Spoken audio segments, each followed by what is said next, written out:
నమస్తే అండి. మీ పేరు? నా పేరు ప్రేమ్ కుమార్ ఉన్నమట్ల. ఏం చేస్తారండి? నేను ఒక షాప్ ఉంది. నెక్స్ట్ చిన్న ఈవెంట్ ఆర్గనైజర్గా చేస్తాం. ఓకే అండి. ఇప్పుడు జగన్మోహన్ రెడ్డి మాట్లాడుతూ ఇప్పుడు ఈ కూటమి ప్రభుత్వం వచ్చిన తర్వాత రైతుని పూర్తిగా మోసం చేసిందని చెప్పుకున్న ఆరోపణలు అయితే చేస్తున్నారు కదా, అది ఎంతవరకు నిజం అంటారు? ఆరోపణలే అని మీరే అంటున్నారు కదా, ఎందుకంటే అవి ఖచ్చితంగా ఆరోపణలే. ఎందుకంటే గతంలో రైతులు ధాన్యం విషయమే తీసుకోండి, ఒక వరుసగా ట్రాక్టర్లన్నీ కూడా నిలబడిపోయింది. వాళ్ళు కనీసం భోజనం చేయడానికి అవకాశం ఉండేది కాదు. అది మళ్ళీ ధాన్యం ఒకవేళ వర్షం వస్తే అది తడిచిపోయి పాడైపోయేది. కనీసం గిట్టుబాటు ధర లేని పరిస్థితికి ఈరోజు రైతులు ఎదురు చూస్తూ ఉండేవారు, ఎప్పుడు పడతాయి. ఇప్పుడు ఇమ్మీడియట్గా 1-2 రోజుల్లోపు డబ్బులు పడిపోవడం కూడా జరుగుతుంది. అలాగే కాలంలో మనం పక్కన ఇప్పుడు పంటకాలం దగ్గర ఉన్నాం.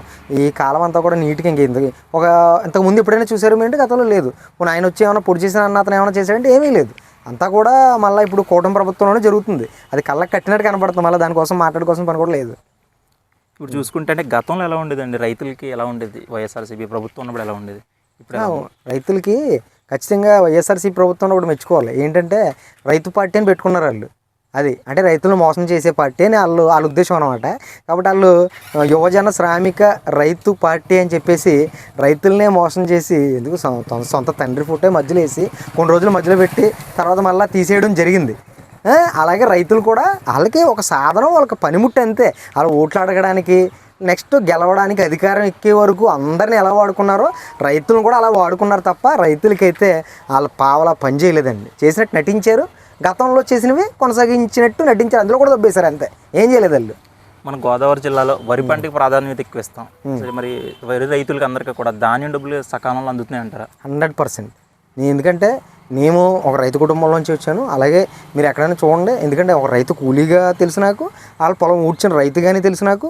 అలాగే నేను 100% నా చుట్టూ ఉన్న నా చుట్టాలు కానీ, నా అన్నలు కానీ, తమ్ముళ్ళు కానీ, చిన్నాళ్ళు కానీ, మా ఇంట్లో బంధువులు కానీ వీళ్ళందరూ కూడా రైతులు ఉన్నారు. ఖచ్చితంగా అందరికీ తెలుసు. ఇప్పుడు ఏదైనా టెక్నికల్ ఇష్యూ వల్ల ఎక్కడైనా ఆగొచ్చేమో తప్ప రైతులకి ఇబ్బంది కలిగించే పని అయితే ఎట్టి పరిస్థితుల్లో కూటమి ప్రభుత్వం చేయదు. పైపెచ్చు పంచాయతీరాజ్ శాఖ తీసుకున్న పవన్ కళ్యాణ్ గారు పల్లెటూర్ల మీద ఎక్కువ ఫోకస్ పెట్టారు. కాబట్టి ఎట్టి పరిస్థితుల్లో రైతులకి 100% ఖచ్చితంగా ఫుల్ ప్లెజ్డ్గా పనిచేయడం జరుగుతుంది. అరాకొర టెక్నికల్ ఇష్యూస్ వల్ల అవుతుంది తప్ప ఎటువంటి ఇబ్బంది అయితే కూటమి ప్రభుత్వంలో జరగదు. ఎట్టి పరిస్థితుల్లో గత ప్రభుత్వం వైకాపా ప్రభుత్వంతో పోల్చాల్సిన పని లేదు. ఎందుకంటే అసలు ఏమీ జరగలేదు అక్కడ. ఇక్కడ 1000 రెట్లు రైతులకు మేలు జరుగుతుంది. ఇప్పుడు చూసుకుంటే పంటలకు నీటి సదుపాయం కరెక్ట్గా అందుతుంది అంటారు? అద్భుతం. ఈ విషయం మాత్రం ఖచ్చితంగా చెప్పాలి.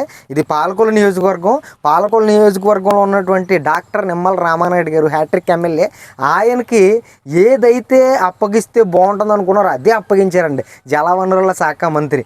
అది ఎంత మంచి పని అంటే ఈరోజు ఎత్తులో ఉన్న పొలాలకు కానీ, మెరక పొలాలకు కానీ నీళ్ళు అందక ఇబ్బంది పడుతున్న రైతులు కళ్ళల్లో ఆనందం కనబడుతుంది. ఎందుకంటే డాక్టర్ నిమ్మల రామానాయుడు గారు జలవనరుల శాఖ తీసుకున్న తర్వాత మారుమూల ప్రాంతాల్లో ఉన్న చేలు కూడా తడుందుతుంది.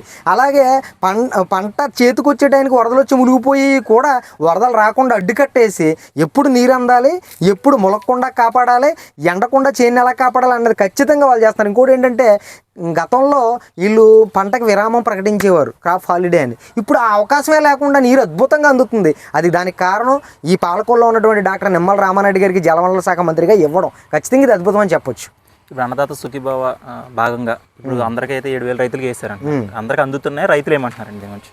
100%. ఎందుకంటే అది నిన్నే మార్కెట్ యార్డ్లో మరి చేయడం జరిగింది. మన జిల్లా అధ్యక్షుడు, టీడీపీ జిల్లా అధ్యక్షులు మరి ఇక్కడ ఉన్నటువంటి లోకల్గా ఉన్నటువంటి నాయకులు వీళ్ళందరూ కూడా మరి రావడం జరిగింది. మేమందరం కూడా కార్యక్రమంలో పార్టిసిపేట్ చేసాం. దాదాపు 364 నుంచి 400 ట్రాక్టర్లు మరి ర్యాలీగా వచ్చి పాలకొల్లు నియోజకవర్గం అంతా తిరుగుతూ అద్భుతంగా ప్రదర్శన చేసినాయి. అంటే ఎంత ఆనందపడుతున్నారు రైతులు, దీన్ని బట్టి అర్థం చేసుకోవాలి.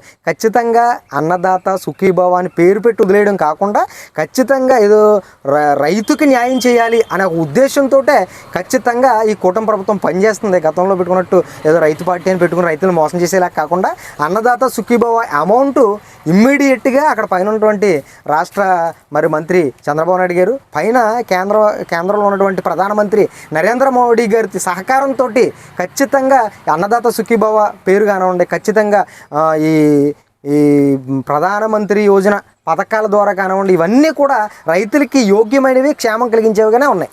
చంద్రబాబు నాయుడు గారి పరిపాలన మరి ఈ విధంగానే ఉంటే మళ్ళీ వచ్చే ఎలక్షన్లో కంపల్సరీ గెలిచే అవకాశం ఏమైనా ఉందంటారు? అసలు క్వశ్చనే రాంగ్. ఎందుకంటే చంద్రబాబు నాయుడు గారు ఎలా ఉన్నారంటే, చంద్రబాబు నాయుడు గారు రాజమండ్రి సెంట్రల్ జైల్లో ఉన్నప్పుడు మేము అందరం వెళ్ళాం. అక్కడ కళ్యాణ్ గారు తీసుకున్న నిర్ణయం మన పార్టీ ఇలా అని అందరూ అనుకుంటారు కదా, ఇలా చంద్రబాబు నాయుడు గారిని కళ్యాణ్ గారు సపోర్ట్ చేసిన విధానం చూస్తే అంటే ఆయన దార్శనికత, చంద్రబాబు నాయుడు గారు ఆలోచించే విధానానికి పవన్ కళ్యాణ్ గారు ఎంత ఆలోచించి నిర్ణయం తీసుకున్నారో ఆ తర్వాత అర్థమైంది మాకు. ఎందుకంటే ఖచ్చితంగా రాష్ట్రంలో చంద్రబాబు నాయుడు గారు పవన్ కళ్యాణ్ గారు కలిసి బీజేపీ సహకారంతో ముందుకు వెళుతూ ఉంటే కనుక రాష్ట్రంలో మరిన్ని భవిష్యత్తులో ఎప్పటికీ కూడా వేరే పార్టీ అధికారంలోకి వచ్చే అవకాశమే లేదు. ఎందుకంటే అన్ని వర్గాలు, రైతులు, కార్మికులు, ఉద్యోగస్తులు, విద్యార్థులు, అలాగే ఉపాధి కోసం ఎదురు చూస్తున్న నిరుద్యోగులు, ప్రతి ఒక్కరూ కూడా రైతుల ఆశీర్వాదంతో, అందరి ఆశీర్వాదంతో కూటమి ప్రభుత్వం అద్భుతంగా వెళ్ళిపోతుంది. ఇక నెక్స్ట్ ప్రభుత్వం మారుతుందా అన్న ఆలోచన అక్కర్లేదు, ఖచ్చితంగా రాదు. ఇలాగే ఉంటే కనుక చిన్న చిన్న పొరపాట్లు ఏమైనా ఉంటే దాన్ని సరి చేసుకుంటూ ముందుకు వెళ్తే కనుక ఎట్టి పరిస్థితుల్లో ఎప్పటికీ భవిష్యత్తులో ఎప్పటికీ కూడా కూటమి ప్రభుత్వం నిలిచే ఉంటుంది. ఖచ్చితంగా ఇది మా ఆలోచన.